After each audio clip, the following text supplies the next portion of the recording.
Good evening, members. Good evening, members of the public who are in the chamber tonight, and good evening to those of you that might be looking at the Rochford District Council YouTube channel. Welcome to this meeting of the Planning Policy Committee on Thursday the 9th of October. If I can just draw attention to the fire and safety procedures all set out on page 3 of the agenda. There's no planned emergency sounds tonight, so if the alarms do go off, we assemble in the car park outside. So there we are. Right. Moving on to item 1, I have apologies for absence from Councillor Steptoe, Councillors Hoy and Councillor Myers, and substitute members tonight, and a warm welcome, Councillor Marriott, Angelina Marriott, for Councillor Steptoe, and Councillor Williams for Councillor Myers. Welcome to you. And can I just say at that point, Councillor Myers has made the decision to stand down as Vice Chairman of this committee for personal reasons, and he was feeling that obviously he couldn't give the support, but I just want to place on record my appreciation for everything that he has done up to now. Wish him well, and I'm Vice Chairman-less for tonight, but perhaps that can be addressed for our next meeting. All right? Thank you. We turn to item 2, minutes of the meeting held on the 10th of September. Members, those meeting minutes, are they agreed? Agreed? Good. Lovely. Item 3, declarations of interest. Any declarations from members? Nope. Okay. Public questions on notice, there are none, so no public questions. We turn to item 5, which begins on page 13,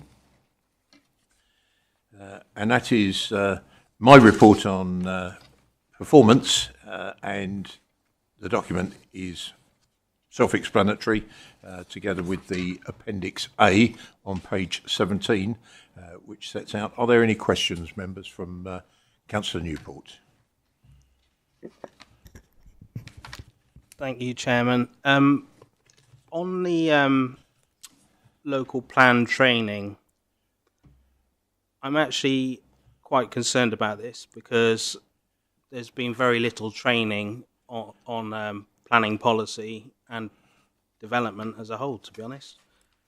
And I wonder what's going to be done to address that, because I think planning policy is a very complex committee to understand, and I've got the experience of being here for a number of years, but other members haven't, and so I think we owe it to the public to assure them that our members are trained properly to be able to understand the evidence base being put in front, strategic direction, and have a proper understanding of how it all fits together.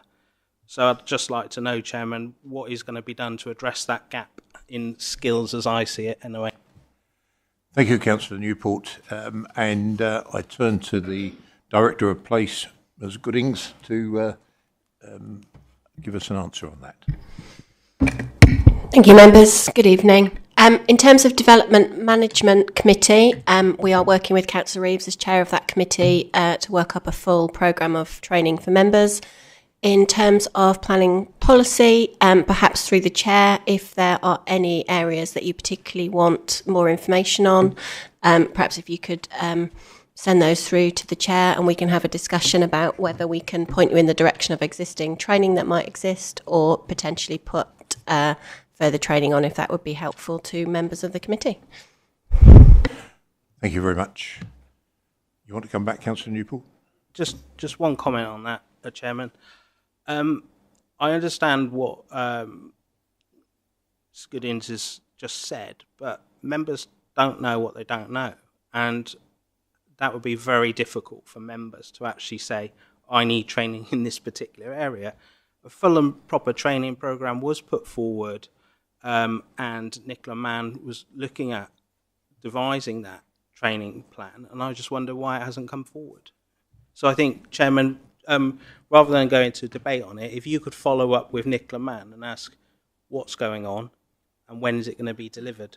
Thank you. Yeah, we'll take that as an action for officers to look into. There has been some very, very good planning training, particularly on the development control side of things, because that is a complex arena and a lot of planning law. And Councillor Reeves is nodding his head with you on that point.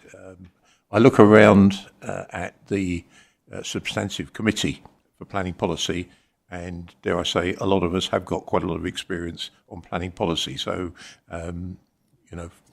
we do an awful lot of reading on this committee to make sure that we're up to speed. But I take your point, very fair point. So, but in terms of the report set out on page 13, number 5. Oh, sorry, Councillor Linden.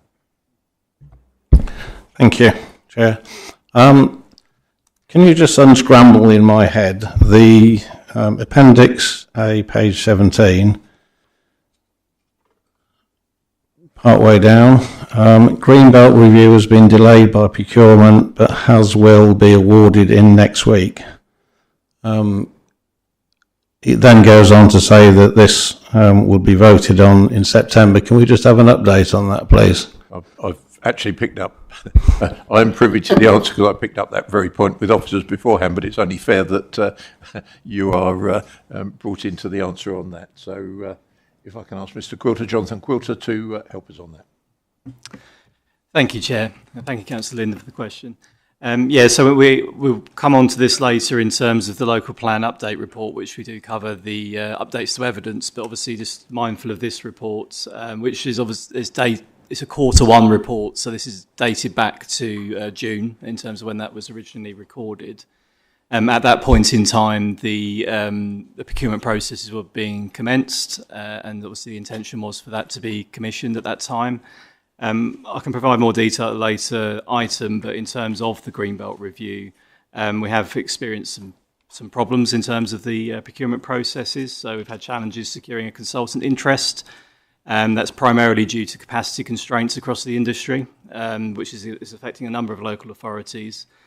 So that said, obviously, we remain committed to delivering that important piece of evidence and actively exploring options to ensure it's completed in support of the local plan. So the revised timeline now aligns the completion of the Greenbelt review ahead of the Regulation 19 consultation. And in terms of the work itself, obviously the Regulation 18 consultation can still go ahead. That is an early stage of the plan making process. The important thing is obviously that all comes together towards the Regulation 19 stage, which is that pre-submission stage. But yeah. Excellent, thank you. I look forward to seeing that a bit later as well. And Chairman, if you are in need of a wingman, being the next Chair of Development, I'd be quite happy to put my name forward. Thank you, Councillor Linden. Well, as you know, that is through a due process, and I'm not going to interfere with that. I'll leave others to sort that little one out. So, but thank you for your very kind offer. Any other questions from members on performance?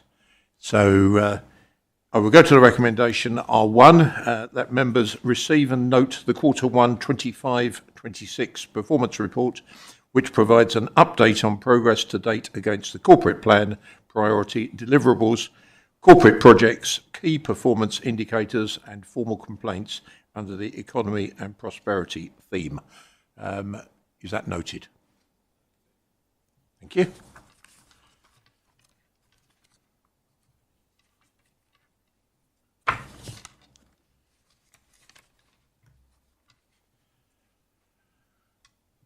Moving on to agenda item 6, which is the Economic Development Needs Assessment, the 2025 update.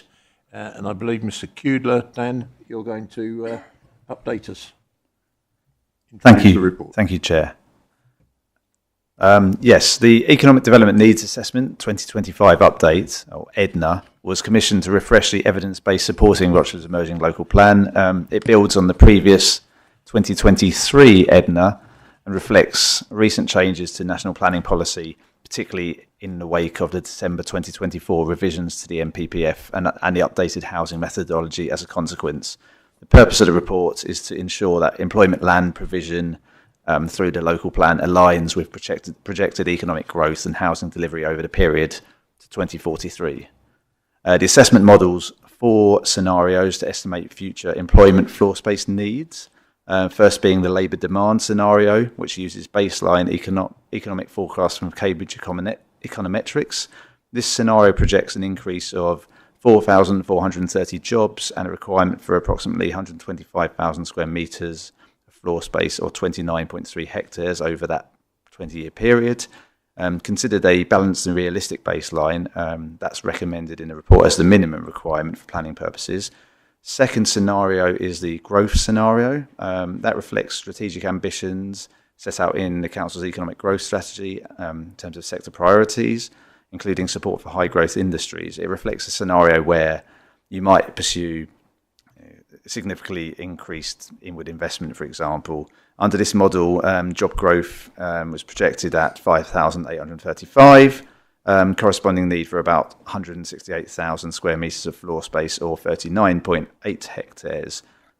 Third scenario being based on past development rates, uses historic completions to project future needs, resulting in a requirement of 107,000 square metres, or 23.4 hectares of floor space.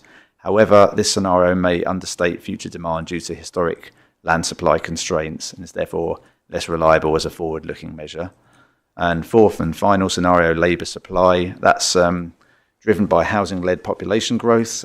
So that assumes the full delivery of the housing requirement and generates the highest employment land need of around 262,200 square metres, or 60.8 hectares.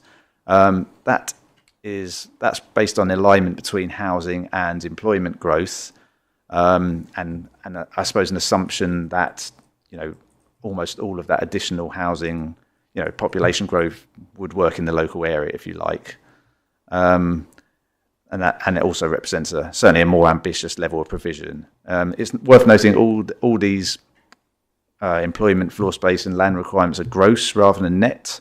So when we account for existing permissions, vacancies, undeveloped allocated employment land, churn in the market, the net requirements or shortfall are less than that.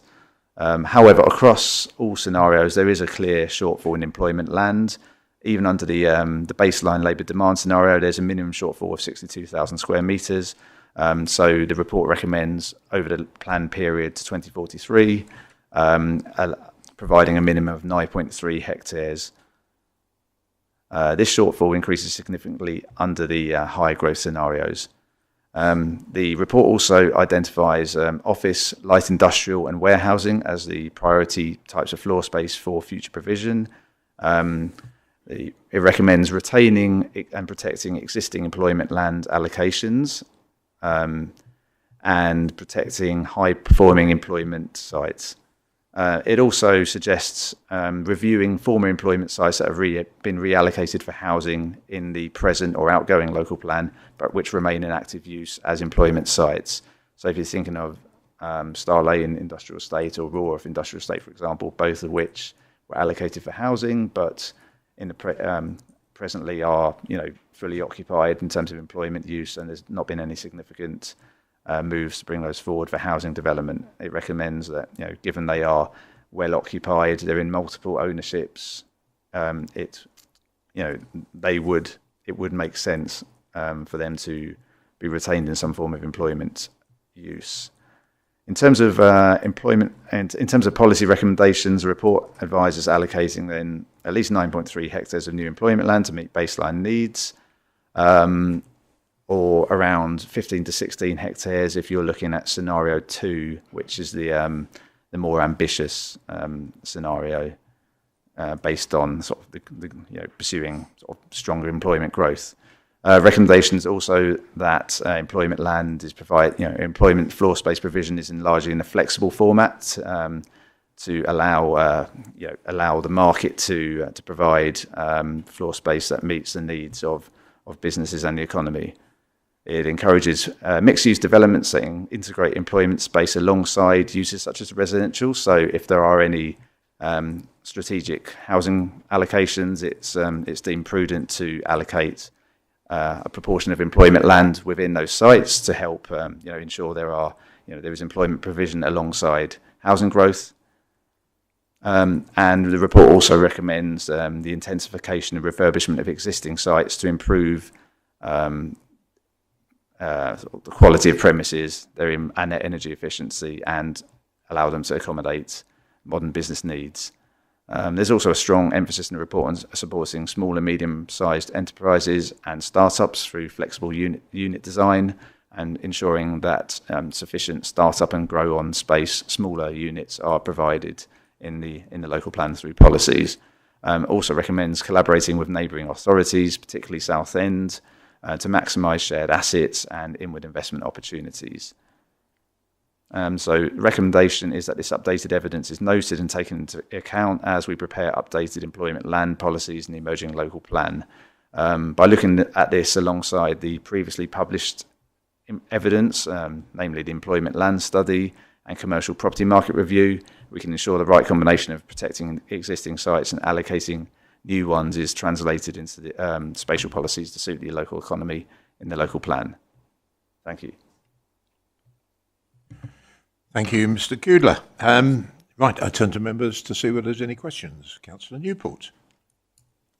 And then Councillor Reeves. Thank you, Chairman. I've got a number of questions.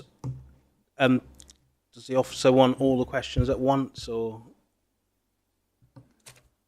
One at a time, please. Okay, so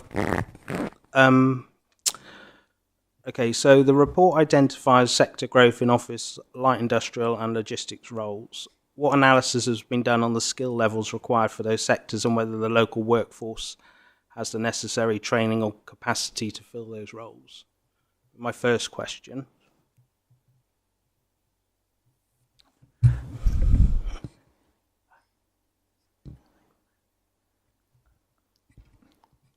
If I can come in there, Councillor Newport, with those sorts of questions, I mean, look, I see this report very much as a sort of bit of a desktop exercise, because we know that there's things outside of everyone's control that can affect the numbering, but that's a pretty complex question to expect an officer to answer on the night. So, I would ask that if any member, for that matter, is going to come in with those sorts of questions, perhaps a little bit of pre-warning out of courtesy to the officers. So there is the reason I'm asking that is because of the link between economic growth and this evidence base. Yeah, how are we going to get there? What I'm saying is, it's a very fair question.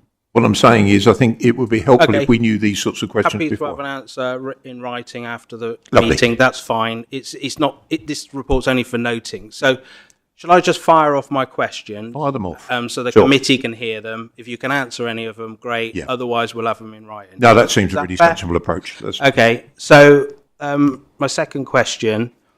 Given the reliance on scenario modelling, what sensitivity testing was applied to account for automation and AI impacts on job densities and space requirements? That's just future-proofing where we're going with our plan. What measures will ensure that the employment land allocations align with transport and active travel plans, avoiding sites that generate excessive car dependencies? And then so this is a really important one as well. The EDNA highlights a dependence on cross-boundary collaboration with Southend. What formal mechanisms are being proposed to secure that shared investment or coordinate land use planning? And I will just, if I think we need to learn lessons from what's happened. We got the JAP. I don't think, my view is, how successful has that been? I don't think that's a raging success. You spoke, Dan, has spoken about reallocating Rawrith Industrial Estate. The thing is that these plans are often pie in the sky because that was pie in the sky to put housing there. They're freehold units. Where was the investment coming from to actually move that? What we've done, or what's happened, is we've created a living nightmare for the residents that live around there. So where I welcome, obviously, increasing employment land, really got to be really careful about this, because I don't feel as if we're learning lessons from the past. I think we're just going with some numbers. We need to increase employment land. Are we just going to create another load of low-skilled jobs? We already know the skills level in this district is lower than it should be, where it should be, and we need to attract that inward investment. And those companies that are going to invest in our people to bring their skill levels up. And I just don't see this at this point, so I want to know how we're going to get there. Sorry, it's a bit of a rant. Happy to take all those answers in writing. That's fine. It's not a rant at all, Councillor Newport. It's a very fair point, and it bolts on very nicely to a point that I made in a meeting last week, that with the demands on housing numbers that we're seeing across the district, we want to make sure that there is some sort of integrated approach with regard to transport, workplace, industrial areas, and we don't end up with a complete hodgepodge. That is why we have a local plan, so that there is a structured approach. But as I also said, this report is very much a desktop exercise, and we need to blend it with the reality of what's going on around us. And very fair questions. All I say is perhaps those sorts of questions could be given to us in advance, so that officers have got perfectly reasonable questions, but if they can have a little bit of notice, that would be helpful to everyone. All right? But answers will be given and conveyed to you. I will send the questions on to officers in writing for them to answer, because I don't expect them to take notes in this meeting. Lovely. That's kind of you. Councillor Marriott. Oh, I beg your pardon. He's given way to you, Councillor Marriott. Chairman, there has in recent years, partly due to COVID, been an increase in people working from home or hybrid working. And I'm wondering whether that can now be factored in as employment. And also, when we have developments come forward, if developers can be encouraged to have a proportion of that development of such a design that facilitates working from home, how the rooms are set out and things like that, so that somebody who's looking to work from home can buy something that is designed with that kind of setup in mind. Thank you very much. And again, another really good point, and thank you for that, because I think, sometimes history doesn't actually work with the current trends, and I think that's a really valuable point. Councillor Reeves. Thank you, Chair. A few points. Could officers just clear up, obviously this report is referring to industrial areas, current industrial areas that are reallocated for housing. If you could just clear up which ones in this area are actually reallocated, if any. And that would be useful for the public to know, I think, let alone us. I don't know if you want to answer that first. Thank you, Chair. Thank you for all the questions from the members, and they are all pertinent points. I'll be very happy to come back to you all on those. Suffice to say, this, as has been said, is a modelling and desktop exercise, but it needs to sit alongside things like the economic growth strategy. Skills is obviously a really core facet of that. We will be looking, I think, to bring forward, a skills-based policy within the emerging local plan. It's definitely been the focus of a lot of other local plans, and I think it might be time to look at that ourselves. I'll come back on those other points. Again, I think we are looking at policies to help facilitate things such as hybrid working, live-work units, improved broadband provision, which would enable working from home, and I think absolutely ensuring that homes are suitable and are designed in the right way, to help facilitate that. It's absolutely an area we need to consider. So yeah, thanks for raising that as well. That is pertinent. In terms of in terms of the recommendation from the report on on existing industrial areas. I think the main recommendation was the retention of industrial sites, which in the current core strategy had been allocated for housing as employment, rather than saying that employment sites should be, additional employment sites should be allocated for housing. But I think we need to take a view, on employment sites across the district and ensure that any that perhaps are deemed not to be performing very well, which are severely underoccupied, and some of those are on the brownfield register, for example, that perhaps those are considered as we are obliged to consider brownfield sites. I think Councillor Eaves was possibly trying to direct us towards some specific areas, and I don't know whether or not we are able to go that far, because we're all aware of some pretty dreadful 1950s, 1960s style developments, and Councillor Newport sort of alluded to it, that just wouldn't work in today's areas. So are there specifics, or is that a question for another day? Councillor Eaves, you want to come back?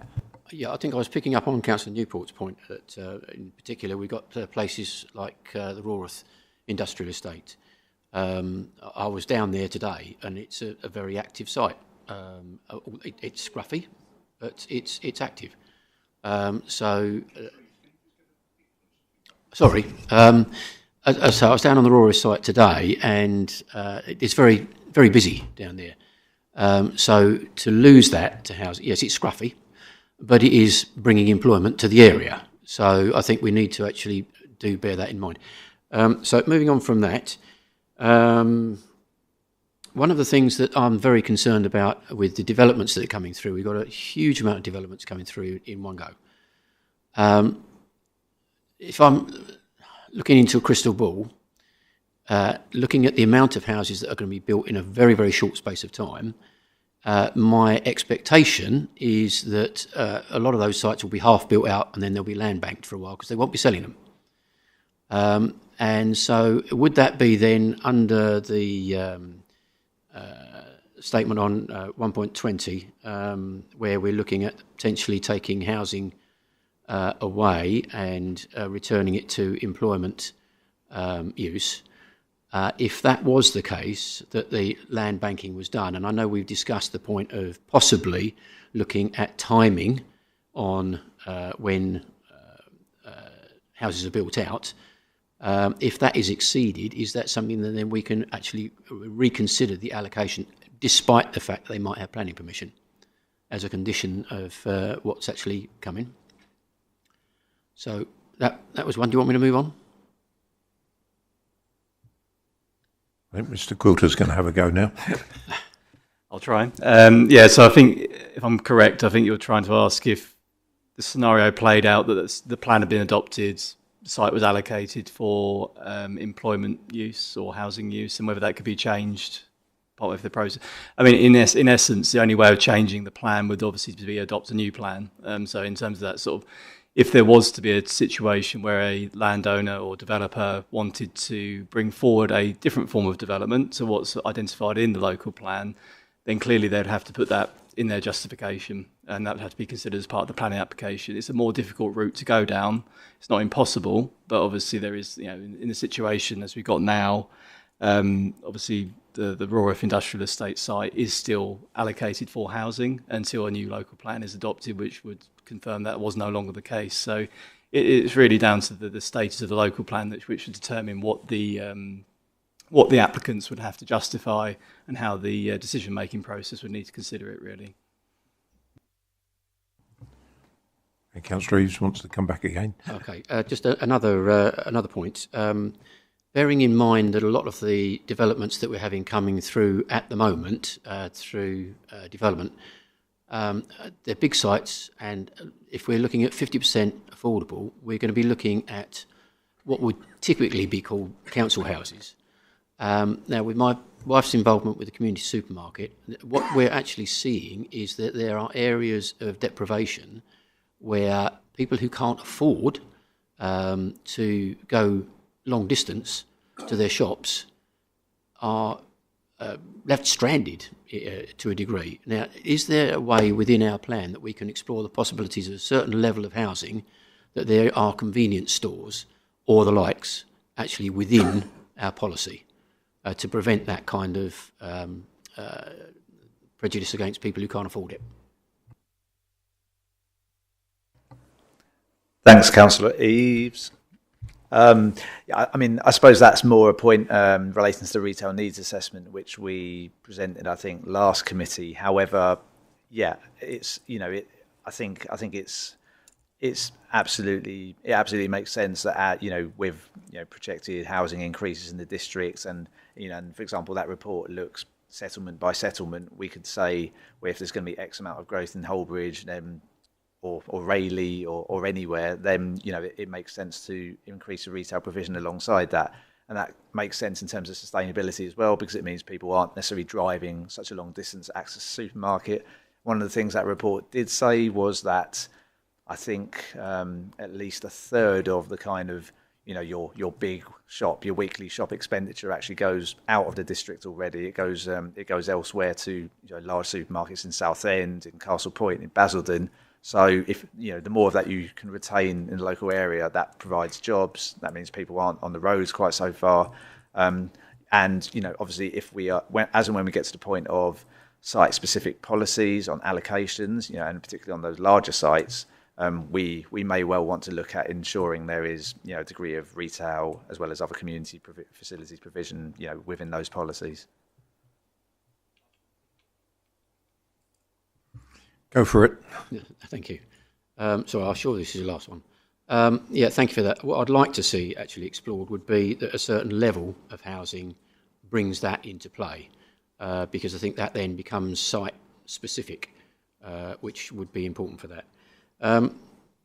One of the things that I think is becoming fairly obvious from the data that is going with this report as well is that the employment needs seems to be indicating going much more to a white-collar kind of economy in the area. Whilst I've got nothing against white-collar, it does seem quite a shame that this area being known for manufacturing is actually losing its identity. And I do agree with other comments that have been made on that, in that I think it would be something that we need to actually join together with the economic sort of side of the council to be pressing for meaningful apprenticeships that actually do use the base that we have got historically in the area. I just point that out as a bit of a shame that we are looking at going down the white collar route. Thank you. That's all. Thank you. Thank you, Councillor Eaves. Councillor Williams, did I see your hand come up? It was a hand that way, was it, Councillor Linden? Thank you. I'd just like to agree with Councillor Newport and Councillor Eaves regarding the employment and also the local facilities. I do spend a lot of time on the industrial estates locally, and they are very vibrant. Chair, I'd just like to set Councillor Marriott's mind at rest regarding house builders. They do not like missing tricks, and they're already putting working rooms in homes to encourage people, and also in flats, blocks of flats, they're actually putting communal rooms so that people can go and actually work within the flat as well. So yeah, it's ensuring that our local house builders do the same, but it's already out there in the marketplace because those builders don't miss a trick. Yeah, fair point, Councillor Linden, but I think what we're doing is we're actually making it a condition and a regulatory requirement within our planning process, because a lot of these things lag behind. I mean, I moved into my current house and I found that the garage size of door was what was laid out in 1947 or something, and I couldn't get my cars in, you know, so some of this planning stuff just doesn't keep up. But it's really good point. It's nice to see them doing that, but we need to see more of it, but we need to have it sort of endorsed within our plan. Right, any more comments before we turn to the recommendation? Great set of Councillor Newport. Yeah, thanks, Chairman. So I'd like to just follow up on this point that Councillor Eaves was making about the delivery of commercial space on new developments. And the officers haven't answered this yet, so I'd like to understand if officers think that they could put a policy in place which would compel developers to build out, or whether that is just left to the open market and those being brought forward. I think Councillor Eaves is kind of asking, can you condition applications and point to a policy that we have as a council? Because I think the frustration here is that residents across the district have seen huge housing numbers with no facilities, just housing. And we've got vacant parcels of land with fencing around, with the prospect of that never coming forward as like a little supermarket or whatever. I don't agree with what Councillor Eaves said I have to say, I don't agree with small convenience stores because they inherently charge more at those. And so those people that do have that social deprivation end up paying more for their shopping because it's not budget shops that take up those spaces. It's the kind of Tesco's, Express, Sainsbury's locals. Prices are higher. But I do understand where he's coming from. You know, it's difficult for some people to get to the larger supermarkets where things are cheaper. But I'd really like to understand from officers, can this committee come forward with a policy which will force those developers to bring forward what they say they're going to do and they never do? While officers are considering the reply, I would just make an observation that if you look at the site near Rumwell, that is a good example of an out-of-town development, quite a large development, where there is some local convenience stores. So I don't actually accept the linkage between deprived areas and the need to supplying facilities for everyone. I take your point about cost, because obviously there's a competition issue there. But I think the point was that Rumwell is a really good example, the current development, where it's quite remote from Wickford, quite remote from other town areas, and a few convenience areas, a few convenience places are really, really handy there. But I think the point we're making is consideration needs to be taken within our local plan to make sure there is provision for this type of amenity. And I think we're all... It becomes a reality. Yeah, yeah, absolutely. And we'd like to see that. I don't know whether any officers wish to come in on that point. Yeah. Thank you. So in terms of what we can do in terms of preparing the plan is clearly if we do go down the route of site-specific policies, we'd need to include within that what the experts, particularly for those larger sites, so as I think that's what's been alluded to, is it's obviously going to be determined by what the use classes are. I think when it comes to things such as convenience stores or shops in general, there is a very wide-ranging Class E, which does mean it's quite difficult to specifically state the exact type of facility in that use class that covers that you would expect to see come forward. But what we can, in terms of the policies, if they are applied, that can obviously direct what we'd expect, generally speaking, to be in land use terms. So, for example, if there's an education facility required, there'd be a sort of a specific amount of land size that would be expected on such development. Now, clearly going forward from there, if the plan's adopted, any application that did come forward, and if they didn't want to comply with that, they would have to justify that approach and have to have the evidence to explain why that is not possible. I think also just going back to the sites as they come forward into a local plan, we have to demonstrate through an examination that anything that we're proposing is deliverable.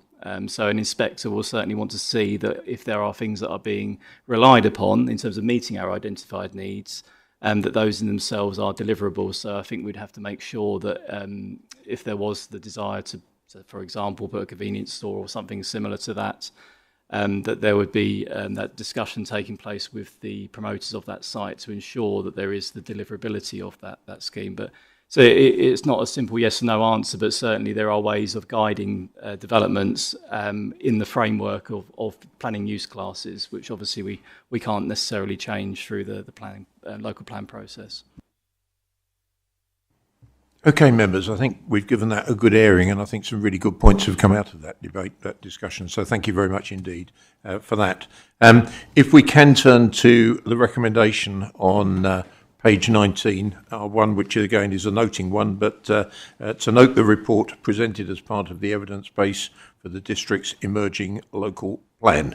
Is that noted? Thank you very much indeed.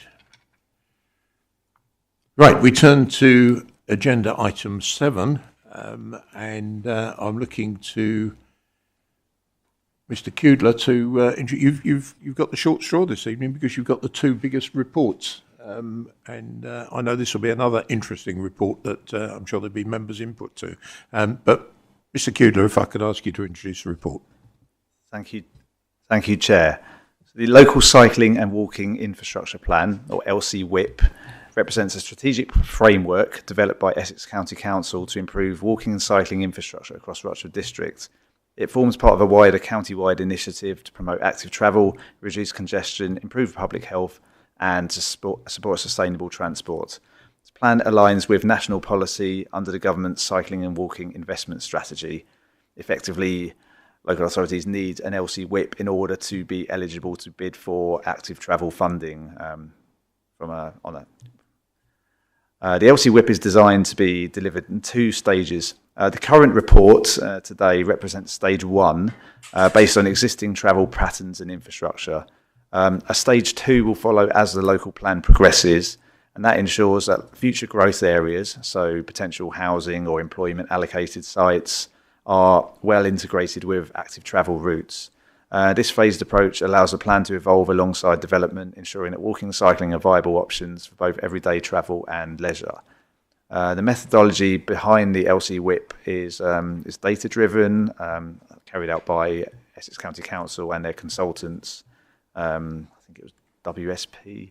It began with a collection of spatial and transport data, including traffic volumes, collision records, land use and population density.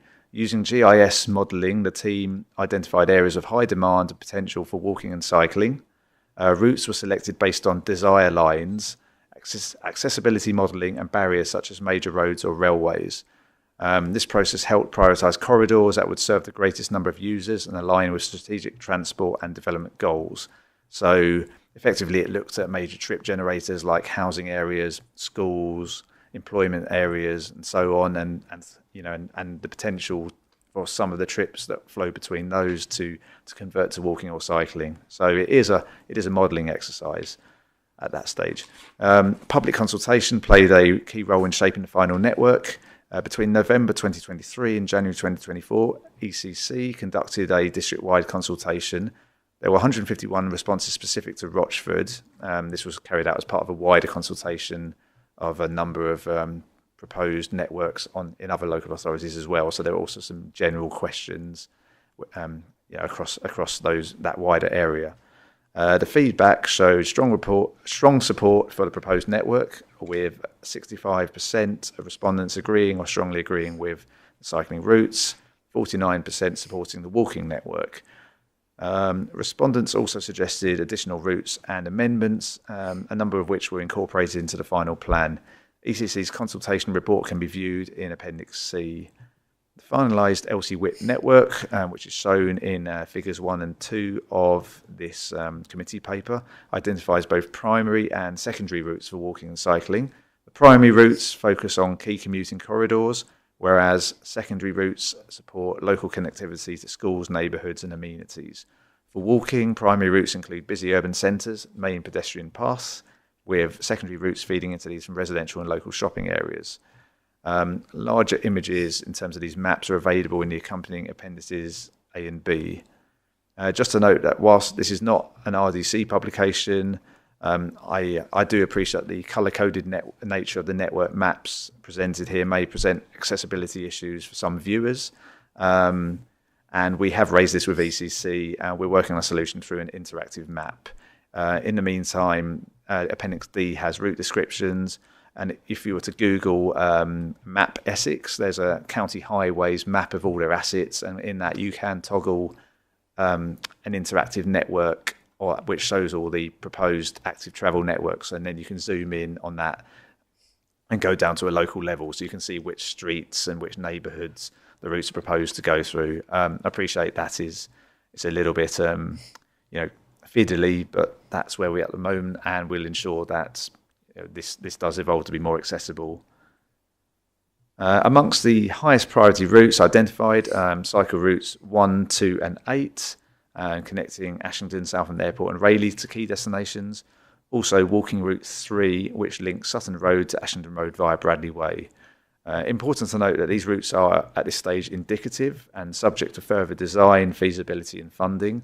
Their final form, whether they are on or off road, for example, the surface treatment, whether they're segregated or integrated with surrounding traffic, that's all to be determined on a case-by-case basis as any of these projects progress.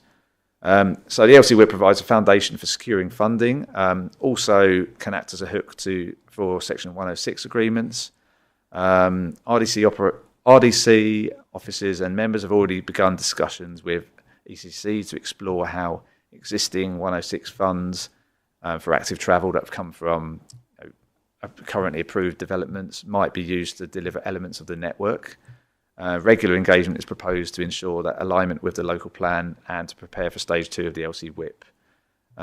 Just last week, we had our second follow-up meeting with our Active Travel Essex colleagues, and we are robustly pushing them on a number of items to ensure that the documents' aspirations get translated into real actions that make a difference, and that includes reflecting routes which have been highlighted as particular priorities, ensuring we don't lose sight of existing developer Section 106 contributions to active travel, which are currently sitting with ECC Highways.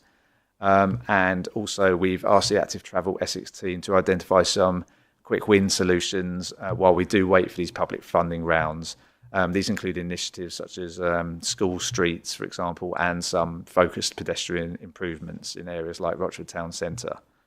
While the LC WIP has no immediate legal implications, its adoption strengthens the case for integrating active travel into planning decisions, and it can be a material consideration in future planning applications, particularly on large-scale developments. In conclusion, it's a useful tool to position Rochford to deliver healthier and greener, more connected communities. Its success will depend on continued collaboration between RDC and ECC, integrating further with the local plan as it progresses, and ensuring that we work to secure the necessary funding. So yeah, it's a start, but by no means is it the finished article at this stage, and we look forward to collaborating with our colleagues further on this. Thank you. Thank you, Dan. I'm pleased that you referred to some of the colouring in Councillor Hoy's absence. I'm sure he would have made. Look, I know it's difficult on some of these maps to delineate the lines without using colour, but I just look at these reports. I mean, just so happens the backing page, there's a whole page of blue with not a scrap of writing on there, whole page of green, turquoisey green, that could have just been on black and white. You go through this report, there's loads of green, there's loads of black. It doesn't need, you use colour where it helps bring out the point. Look, it's just me having a bit of a rant, but I do think that it's overdone, this prettiness. There's a whole page there, Appendix B, where you could just have some simple writing, because these reports do get printed off, and people should be aware of many readers that perhaps either don't have good sight or have limitations with their sight. So I would perhaps, it's a rant, but we could spread the message that we want greater friendliness when preparing these reports, but I accept they're not done within this authority. So I speak on behalf of Councillor Hoy, who would have made that point quite robustly. Thank you very much indeed for covering it. You also made the point, and I'm sure Councillor Eaves is going to make the point, but I'm going to jump the gun and say we are frustrated that we can't turn some of this very good stuff into actually happening, and I anticipate that Councillor Eaves is just jogging on his seat, waiting perhaps to make that point more eloquently than I've just done. So, but we go to Councillor Linden first, while you get your thoughts together. Councillor Eaves, Councillor Linden. Thank you, Chair, and may I commend the work that's gone into this report. It is incredibly extensive. Yep. I do agree that certain colours don't really need to be put in there, and it needs to be actually limited. And I also agree that there's a lot of money floating around that we haven't used, and we've discussed in many a committee over the years that could be used for, and it hasn't. So how we unlock that, I'm not quite sure. Page 87, financial implications. Could you just explain although there are no direct financial implications from noting the report, the LWIP then provides strategic. So can you just explain why that is written in there? And I mean, I think I understand, but what is the implication of writing that in there?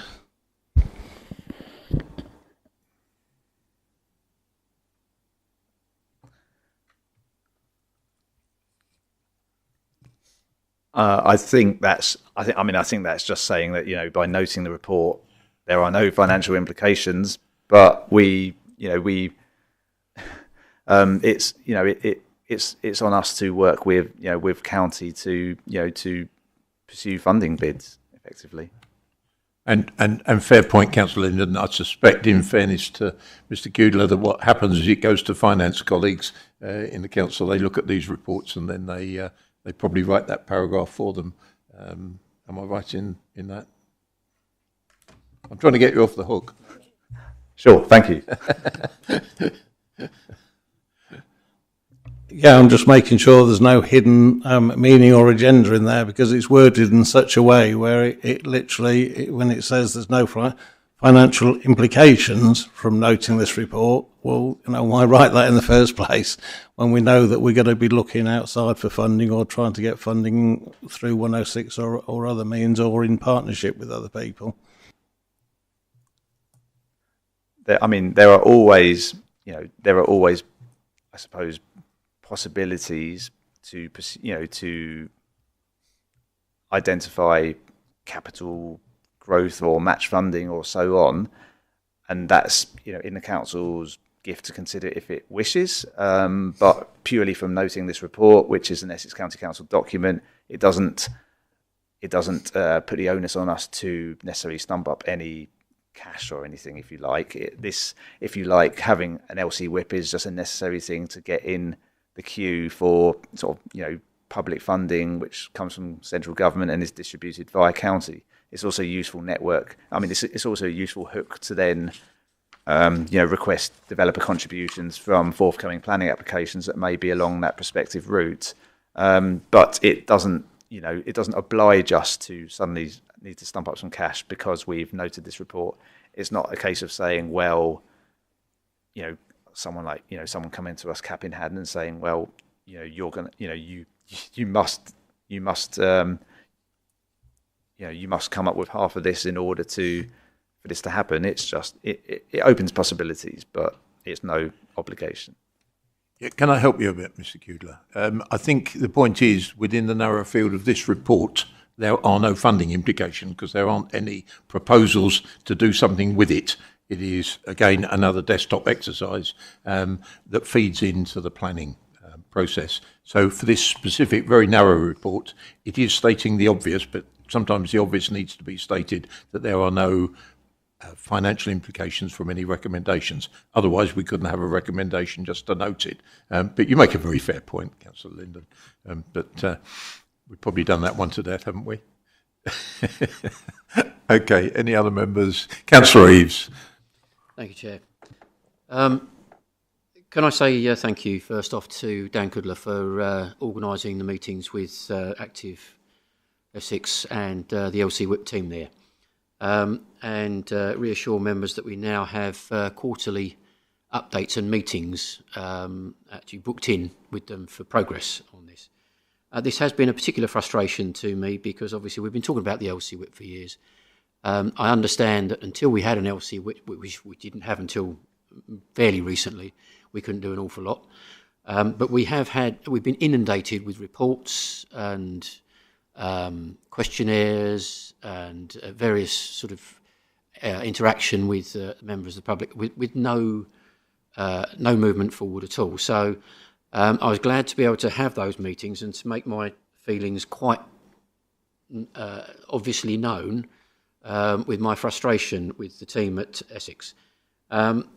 When we had our first meeting, we agreed to leave and for them to identify quick wins, because one of the things that we can all see as a problem here is anything at Essex takes a long time to happen. We've got LGR coming. So if we don't get our skates on, nothing's going to happen. They came back with 3 quick wins, as they called them, and that was the Southend Airport access, Rochford Town Centre, and the School Street programme. Now, I could not identify those from the documentation that I had in front of me at the time. So I have asked for clarification on those and what they are recommending would be the work that involved in that. So when that comes, hopefully that will be circulated to members. The School Streets programme, I've been given a report that is being prepared by the Westrings, I believe, for their School Streets programme.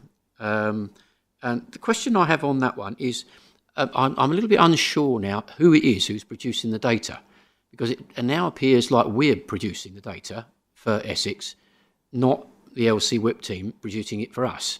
So perhaps if you could clarify why and what the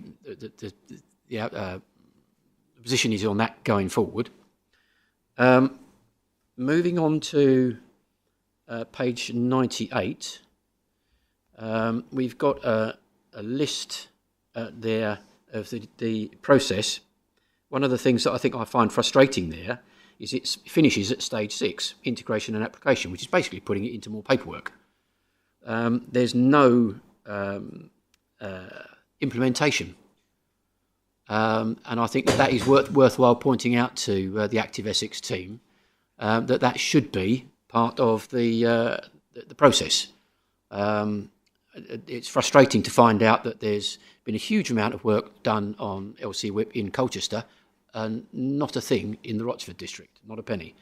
One of the things that has come out in reading the report here is that the vast majority of the routes that they've identified for using as the LC Whip for cycling and walking, they're all on existing roads. Now, if anyone knows the area around here, the roads around here are narrow, paths are narrow, and there is a limit on how much we can actually go to integrating walking and cycling dedicated routes. Interestingly, a lot of the examples on page 120, I recognise them, and none of them are from the Rochford district. You're seeing like dedicated cycle roads which are signal orientated in their own road, by a road.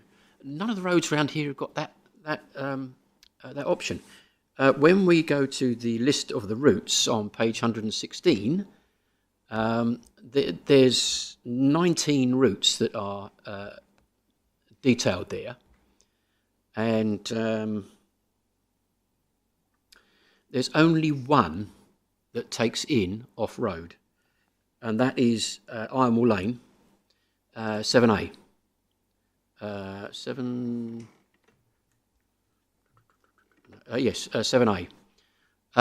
So it seems as though almost this is destined to fail because of the restrictions that we've got. Now, what we've got as options, we've got off-road options that can link town centres.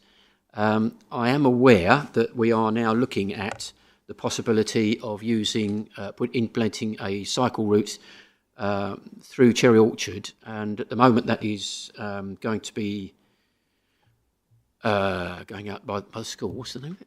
I forget the name of it now. Grove School.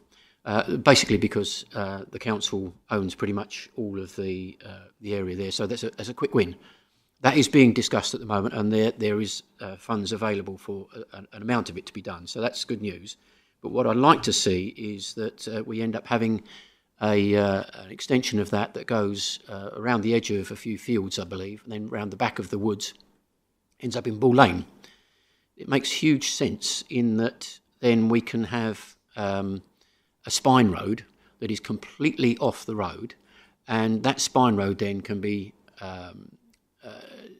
worked off of to actually link other centres, where we're looking at Eastwood, Hockley, Hawkwell, and that makes total sense, because the problem that I think that we have with the listing that they've given us at the moment is that it's all concentrating on existing routes, and there is no lateral thinking of how we can actually provide something for the area that is really good.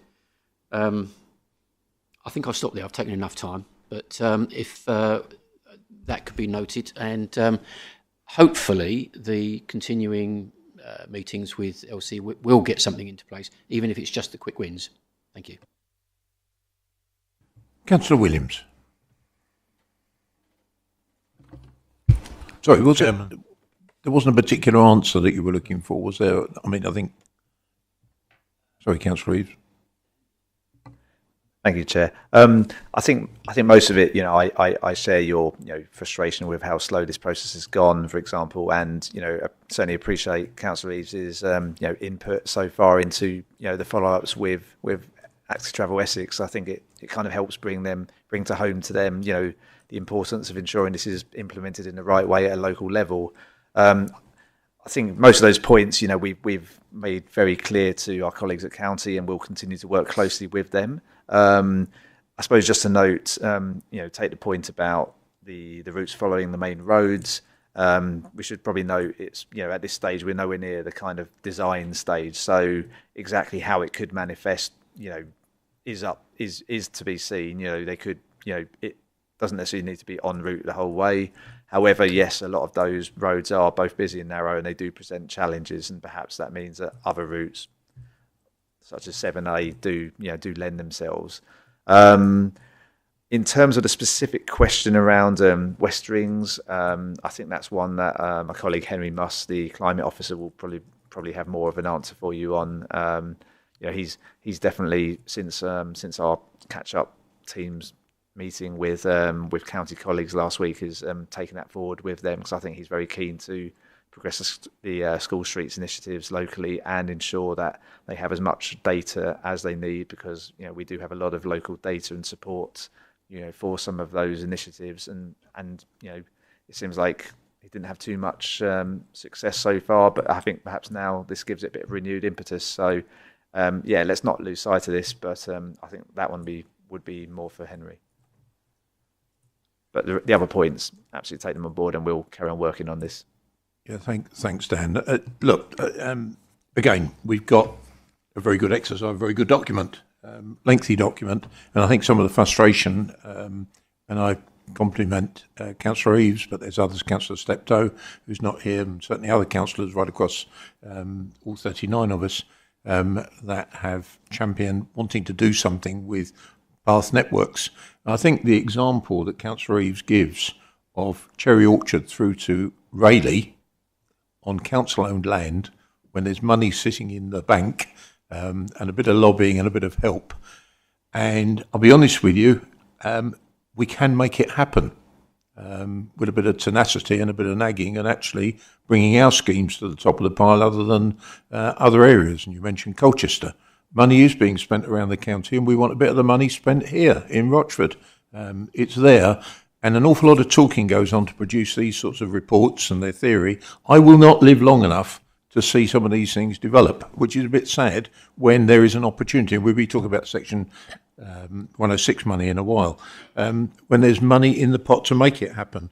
And I don't know how to make the point more strongly that we need to sit down and talk about how we're going to make it happen. This isn't the forum, another rant on my part, because it's planning policy we're looking at. But, we talk about Ironwell Lane, we talk about Cherry Orchard, we talk about other path networks. And then someone comes up and sort of says, well, it's going to be £1 million a mile to try and put, a fly in the ointment on that, when actually that's the Rolls-Royce version, but perhaps we're content with something a little less than the Rolls-Royce version. But thank you, Councillor Reeves, for all the work that you're doing. Keep up the good work, the tenacity. I'll certainly join with you on that. And between us, we'll try and lobby hard for. But Cherry Orchard is a wonderful example of keeping cyclists well away from the busy roads that we know, the road network. Just one example across the district. Thank you. Sorry to labour the point. Who was next? Councillor Williams. Every now and then, I burst out into a rant every now and again, Councillor Williams. Sorry to hold you up. Thank you, Chairman. You've had your rant. I shall have a rant as well. There are very, very few of these routes that I've not cycled. And as Councillor Eve says, very few of them are on roads that will sustain a safe cycle path.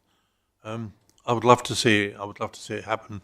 I've cycled a lot in my life, and I'm now at a stage of my life where it's much more difficult to cycle and to walk.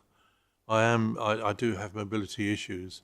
I really would like to see in our planning policy something to do with public transport, in as much that it's more integrated. I live in Ashington. To go to Rochford Station, I have to walk half a mile. The bus doesn't go anywhere near the station. It's simple things like that which I think we really need to look at. So that's my rant. Thank you. No rant, Councillor Williams. You echo my thoughts. I've said this about transport. I know we're moving into other areas of the development, but it's about bus routes. It's about using routes rather than cutting to 1 an hour.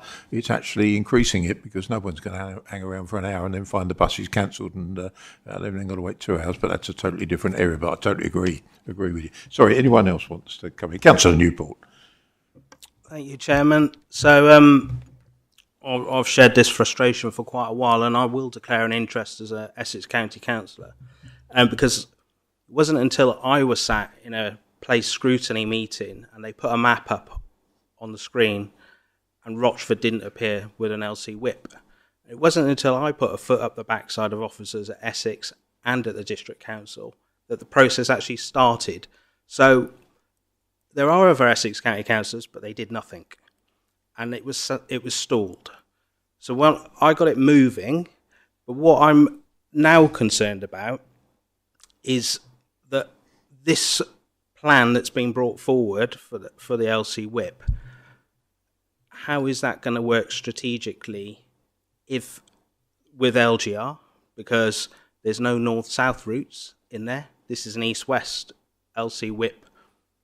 Basically, that's where it leans towards, and it talks a lot about working with Southend. We've said to Southend, or the council said to Southend, they don't want to be with Southend. How is this going to work strategically? And the other question I'd like answered about strategic: will the delivery of this actually fall to the mayor with strategic transport?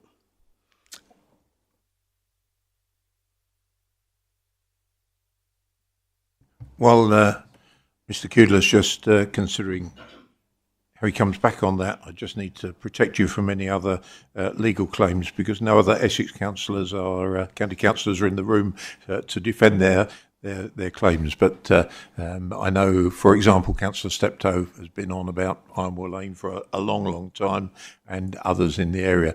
But I take your point. I mean, this is exactly why we're councillors, because we lobby for our own communities, and well done to you for bringing it to our attention. But that's hopefully played for a bit of time to give Mr. Kudler time to give you an answer. Thank you, Councillor. I think my colleague Emma Goodings is going to respond on some of the aspects with regards to LGR.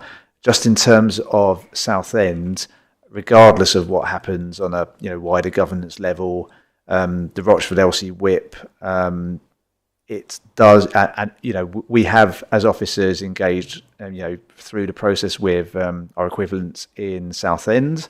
For example, you'll see there's Route 2, which goes down Ashington Road, down Southend Road to Southend Airport. There is an equivalent route which continues from Southend Airport and Harp House roundabout, in the emerging draft Southend LC whip, which is not yet out for consultation, but there will be some form of route which would continue that.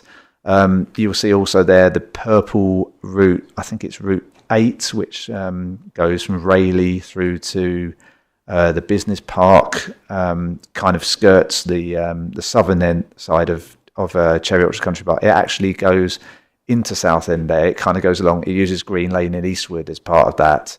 And again, that's something we have discussed with colleagues in Southend. So whatever happens at a higher level, if you like, I think, as officers, we are open to collaborating on the practical aspects, because, wherever the boundaries are, people live and work across Southend, Rochford, Castle Point.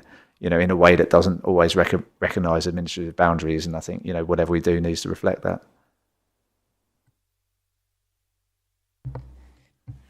Just to add, I think Mr. Cudler's probably covered the points around LGR. Just on the mayoral combined authority, obviously there's still lots of unknowns at present as to what will and won't be the mayor's powers, certainly what will and won't be on day one versus days later down the line. But strategic cycleways is not an area that I'm aware of is being particularly talked about at the moment for that combined authority and the mayor, but obviously we'll have to wait until we get more detail on that.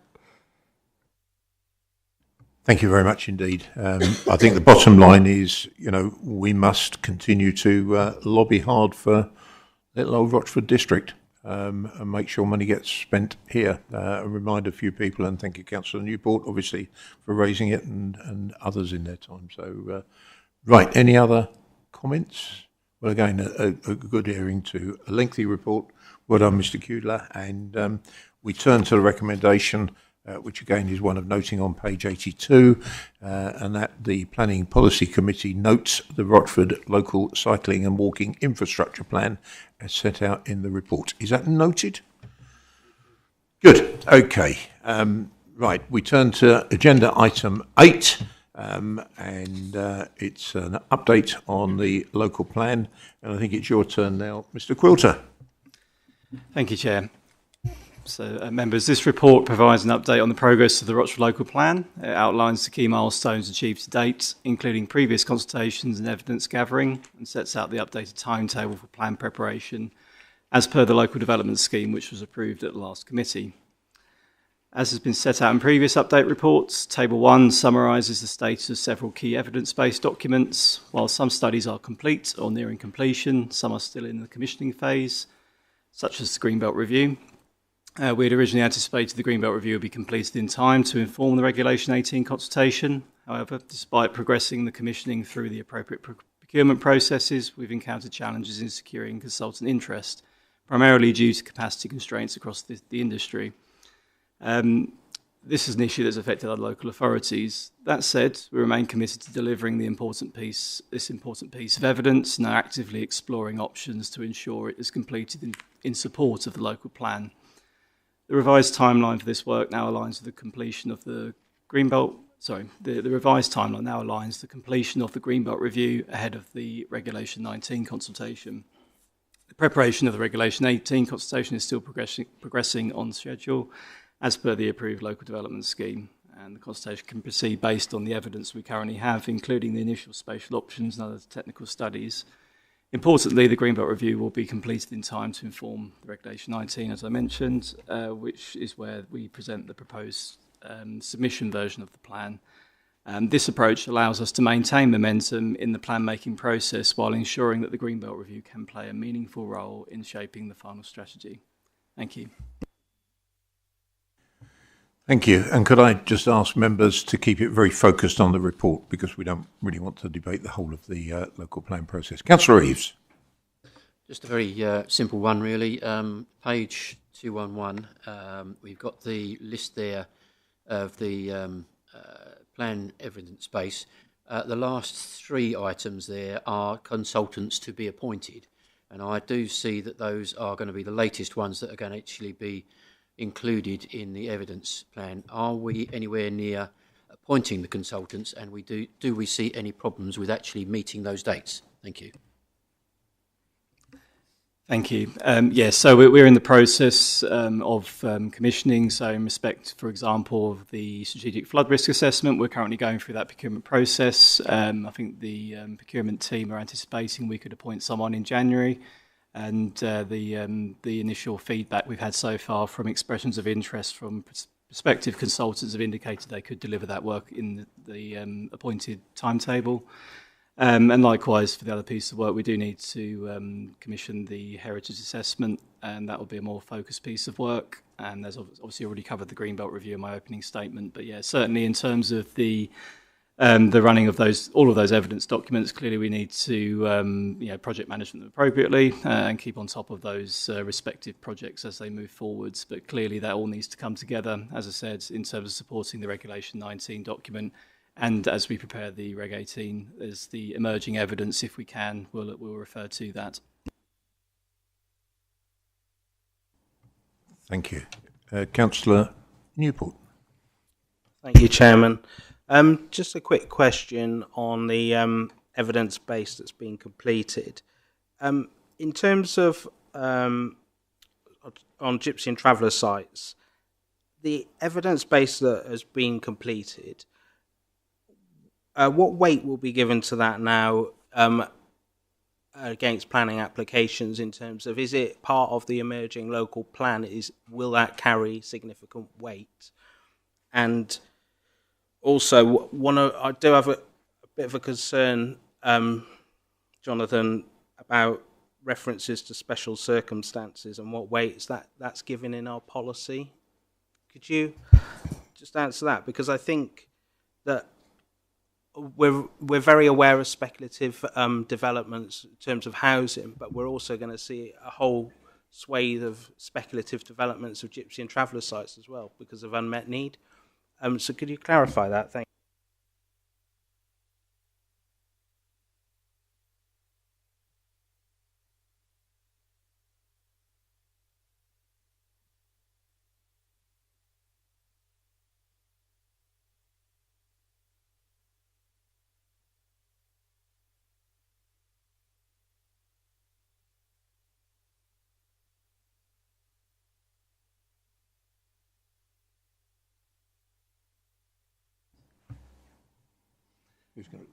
Jonathan?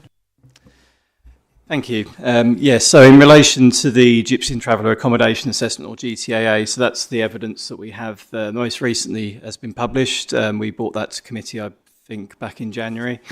So that sets out what the identified needs are in line with the updated guidance. So there has obviously been updates to the national guidance that government issues. And also in terms of it reflects the most recent demographic data that's been collected in informing that work. So that certainly does hold weight in respect of decision making. Certainly it identifies what our identified need is.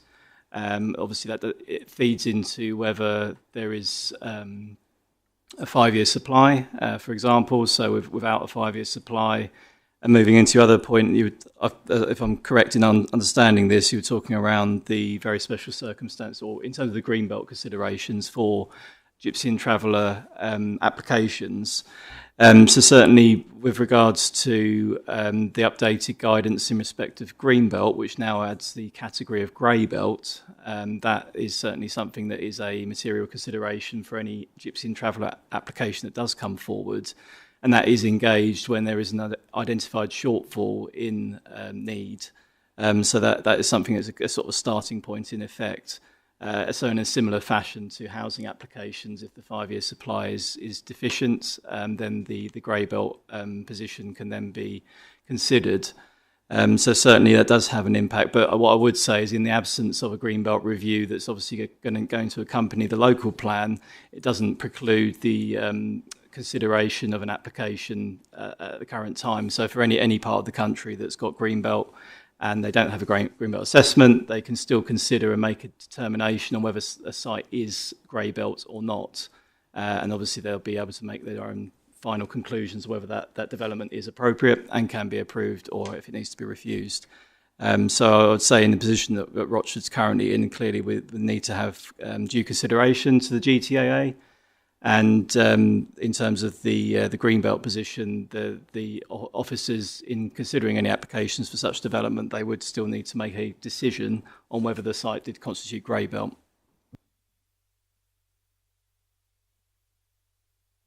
Councillor Linden. I do apologise. Many hours ago, I asked a question regarding the Greenbelt, and which is going out looking for procurement. In the initial report, it says it'll be awarded next week. This report now doesn't say that, so I'm a little bit confused. Is it because it's an incredibly important piece of work, particularly with other information that has been requested of us just recently, or not of us, but of people out there in respect of the call for, so, without this being concluded. So have we got somebody? I know you're saying it's incredibly difficult because there's a big pull on the resources, but have we got a date? We do need an end date. Thank you. Thank you. Yeah, so just referring back to the earlier report, so that was, as I mentioned, that was a Q1 project report. So that was as of June, and that was the position that we were going through the procurement stages, to the early stages of that. As I say, what we ended up receiving following Q1, so later in the August period, was confirmation that we had not had any bids made on that tender process. And so what we are looking at is that was on the basis of that project trying to be completed by the end of this year. And so the feedback that we received from some of the prospective consultants was that they could complete the work at a later date.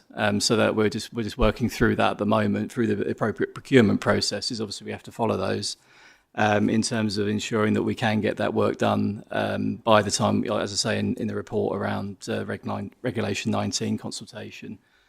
So we are progressing that as we speak, and we obviously want to make sure that we can get someone appointed and set up to go. And if there are any from our position as officers, obviously they will need to have information provided to them to be able to undertake that Greenbelt review work. If there's anything that we can do in advance of them being able to start, that we can work on that so that they hit the ground running, basically, to get that done as quickly as possible. And clearly, as we've said before, as we've been working through that procurement process, we want to make sure that as they're preparing the work, that we're not just sitting waiting, obviously, for a final report, that we'd understand what that emerging work is telling us, and obviously we can then inform our work on the local plan as we progress. As I say, it's a challenging environment at the moment, not just for Greenbelt consultants. Obviously, these consultants do multiple different disciplines. And there's a lot of demand being placed upon them because obviously mindful of the fact that the government's been pushing forward that local plans do need to be submitted by December next year if they're going to be examined under the current NPPF, which is due to be changed in the near future. So there's a lot of authorities that are trying to advance their work at the exact same time. So that's where the pressure has come from.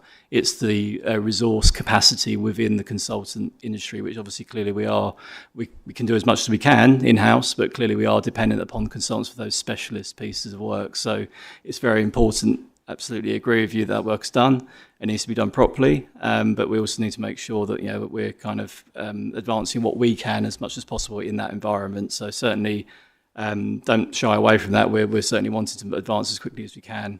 And there is existing work, obviously, that is now dated, but there is existing work that's been done by previous consultants, which was done jointly with Southend, which at least provides an early basis for which we can give some idea around the potential impacts on Greenbelt. And also as a professional judgment, as planners, we do need to understand we can give our views around what we think might be the impacts upon Greenbelt. And reflecting that this is feeding into a Regulation 18 consultation, there will be a further Regulation 19 consultation, so there'll be further work that can be done to advance that before we conclude that process. Excellent, thank you. So we were hoping by the end of the year, which we have not got as yet, but you're still pushing forward, which makes me a little bit worried with supply and demand, and I hope that it all fits within the financial budgets that we actually put within that. Thank you. Yeah, thank you, Councillor Linden.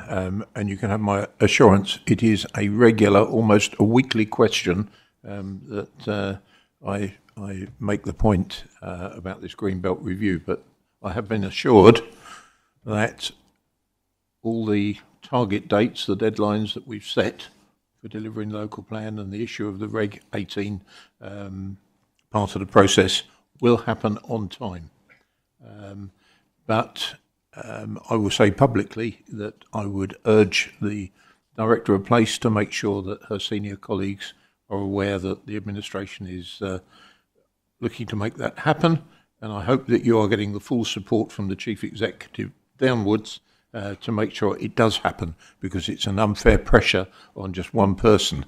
It may be that the Chief Executive has means at his disposal to talk to other colleagues to give the support. But there is laser focus on making sure that this plan is delivered within the timetable that we've declared it will be. Members will have seen the call for sites extension go out, and we talked about that at length last meeting. I don't propose to go into that, but I was assured that this Greenbelt review, which is troubling a number of us, is not contingent or will not stop the issue of the Reg 19 process. But there is a laser focus on it, and I repeat that, and I will be seeking a meeting with the leader, the deputy leader, director of place, strategic director and the chief exec within the next week, and perhaps you could see that that happens, please, Emma, because that is a concern to all councillors, that we get on with this piece of work, and there is real focus on it. I know it's difficult. I don't pretend, and I take the points about the difficulty and resource out there, but obviously we didn't pay enough price, or we didn't do something to attract interest. Little old Rochford didn't attract whoever is out there, and appreciate all the problems, but it's got to happen. Another rant over and done with. Right, any other member comments in relation to the report before us? Okay, right, so we turn to page 209, recommendation 1, that the Planning Policy Committee notes the Rochford Local Plan update as set out in the report. Is that noted? Thank you. And we turn to agenda item 9 on page 215, and this is the section 106 report. Look, I have to say I'm most grateful to officers that support this committee for producing this report. There is some question as to whether or not section 106 falls under us, or falls under finance, or under scrutiny, or under somewhere else other than this. But I was the one that beat the loudest drum to make sure it came up somewhere. So I'm very appreciative to officers for making that happen. The report is before you tonight. I would prefer for us not to get too deeply involved in the individual items. I've got a few points to make, but I will throw it open to debate before I make my various points. Councillor Newport looks as if he may have his finger on the button. I'm not sure. He has.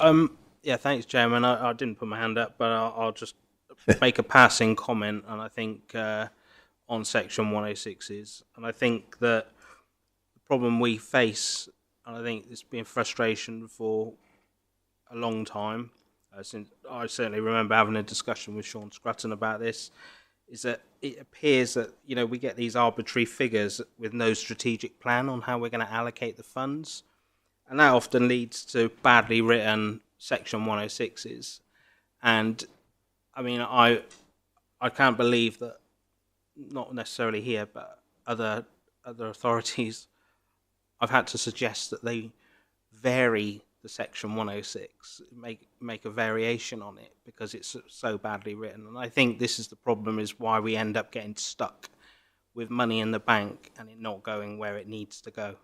So I think we need to be laser focused on strategic planning and what we're going to do and what we're asking for, because at the moment, and I think this comes back to the LC whip and everything, is that, you know, without the plan of the strategy, you know, we don't know what we need to be asking for. And I think that's why we end up with pots of money that are just sitting in the bank, not doing anything.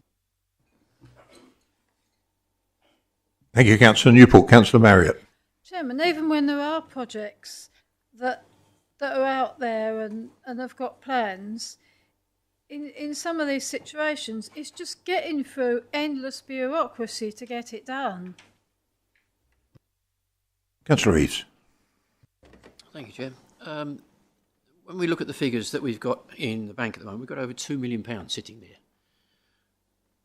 And you look at the breakdown of it, most of it is healthcare. The thought that comes from that is that NHS just don't seem to be allocating their thought process as to what they're doing with this, or getting their finger out and getting it done. I'd like to suggest that we, with your agreement, Chair, send a note to the local NHS to express our frustration that they aren't actually drawing on the funds that are available, because I note that every single listing of healthcare here is time related. If it's not spent, it goes back. So it's a serious point, and I think the NHS need a bit of a kick up the bum, to excuse my expression, to get them to get the finger out and get it used. Thank you, Councillor Reeves. I don't think we compared notes beforehand, but I think you must have read my notes or something, because I added up the sums. Over £2 million is sitting there. And as councillors, we talk about infrastructure developments and improvements to the health service. I think it's more frightening, and you've been very kind and eloquent in your comments. I've sat in meetings where the NHS don't even know they've got these sorts of sums knocking about in the accounts. That is absolutely frightening. And I think we all share, if there's money there, it needs to be spent within our community. The thought of handing any of this money back frightens me. It really does. We shouldn't be handing it back. It is to be spent within our community. You're right. Councillor Newport's absolutely right. The majority of it is NHS funding to improve facilities for our residents. So it is outrageous, and that's why I wanted this report, so that we could actually see what is there. The report itself is excellent because it sets it out in very good terms, and I'll repeat, thank you to officers, but it also begs other questions. What has been spent over the last few years in improving our area? What are the plans to spend it? And really, I think it falls really under scrutiny, perhaps audit and governance, certainly not this committee, to really do a little bit of a drains up process. But along with my meeting with the Chief Executive on that other subject that I spoke about a minute ago, the local plan, can we also put this on the agenda? Because I want to know what is happening to liaise, work with NHS colleagues to make sure, first of all, they know the money is there. What are they actually doing? I mean, it's frightening that some of it is due to be paid back within the next couple of years if it doesn't get spent. So thank you very much indeed for this report. Why isn't it being spent? It should be being spent. And if I may say, Section 106 across this country, across councils, is a real issue because there's lots of money sitting there earning interest but should be being spent within our communities. So thank you. Councillor Linden. Yeah, thank you. And Councillor Newport briefed on the fact regarding the terminology put out there on the 106. I mean, the money's sitting there, but is it not a lot of the time that we have to do something on our behalf to put something, a match fund, or it's literally is what it said that. And I also noticed just in passing that in a month's time we're going to lose another 28,400 in Great Wakering, and Great Wakering screaming out for. To me, this is just absolutely crazy situation. But I think it's what Councillor Newport said in respect to the wording, and that's something which we really have to look at and possibly look at the policy on it. Totally agree. Look, officers, you've got a measure of the frustration amongst councillors, and we need to make something happen on this. I know the difficulty with NHS because all of a sudden you hit a hurdle that X% has to be match funded by the recipient to where it's going and Y% has to go somewhere else. And people just put up hurdles. Well, let's knock those hurdles down and get the money spent wisely, not for the sake of it, but within our community. Councillor Newport, you want to come back? Thank you, Chairman. And I don't seek to embarrass anyone here, but your points that you make about scrutiny looking at this, your colleague, Councillor Steptoe, actually led a scrutiny committee looking at NHS Section 106, and he actually produced a report in June 2024. In that report, if you've read it, I assume you haven't, or seen or had sight of the report, but in that report, Councillor Steptoe has reported that they've actually spoken with RDC planning officers about this issue. So I would suggest that you get the report from Councillor Steptoe, because all the barriers and the work around Section 106 and NHS has already been done. And it will tell you. I've seen the report, I've got a copy, and that was, as an Essex County Councillor, but that was done in the Health Scrutiny Committee at County.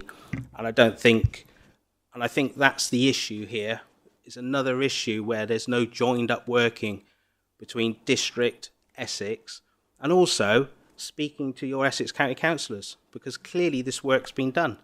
We're just trying to, we haven't got time to redo this work, and it costs the taxpayer money to redo it.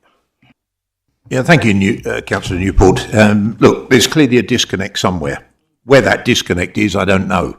I'm not sitting here in judgment. All credit to Councillor Steptoe for what he's done. All credit to that report. But we can have, we've got hundreds of pages here tonight, but let's do something. We talked about, delivering footpaths. Our time here is just wasted if we don't turn these discussions into deed. And I think that's what we're all saying here. £2 million. It's absolutely frightening. And I appreciate it's of no criticism of officers or members here, but there is a disconnect, and we've got to somehow unblock that disconnect. And you put it very, very politely, a kick up someone's bottom to make it happen. Because the thought of handing it back, I mean, our developers that put this money in, they're not going to be chasing it. Why would they chase it? It is for the authorities, and it's sitting around for 10 years normally. So, we've got to make it happen. But I need to take a blood pressure pill when I go home, so on some of these things tonight. So there we are. Let's make it happen. Right, where was I? Another one we've just got a note, isn't it? Right, that the Planning Policy Committee notes the Section 106 update as set out in this report and detailed in Appendix A, and Ms Goodings, you will add that as an agenda item. Oh, Councillor Linden. I was just sitting here quietly. Can we please make a note that we're about to leave 28,000. We've talked about it on the 11th of November 2026. Well, that's a year away. But if we can please make sure that we look at this again, and it's just figures written down there, and no dates are coming up really soon that we're going to be losing money on. It's criminal. We fight hard enough to actually get it. Absolutely right. Thank you. And it is for, as I keep saying, it's not particularly for officers supporting us to necessarily be involved with, but it is certainly for the Section 151 officer to be in that meeting, please, Emma. I think it's been noted, hasn't it? Yeah. Thank you. I think you might be excused, but we need to go through this stuff and find out where the blockers are. But it's really for the Chief Exec and the leader, and for the leader to decide how it's taken forward. I'm simply acting as a bit of a catalyst, and this committee is acting as a bit of a catalyst to raise it to the top of the pile, but it's not actually within the brief of this meeting. Good. All right. Moving on to the work programme at item 10 on page 231. The work programme is there for everyone to see. Any comments before we move to the recommendation? No? Okay. In that case, we go straight to the recommendation that the committee notes and endorses its work programme for the remainder of the municipal year and considers any further items that need to be added. Is that noted? Thank you, members. And at 9:08 p.m, thank you very much indeed. And I close the meeting. Thank you very much.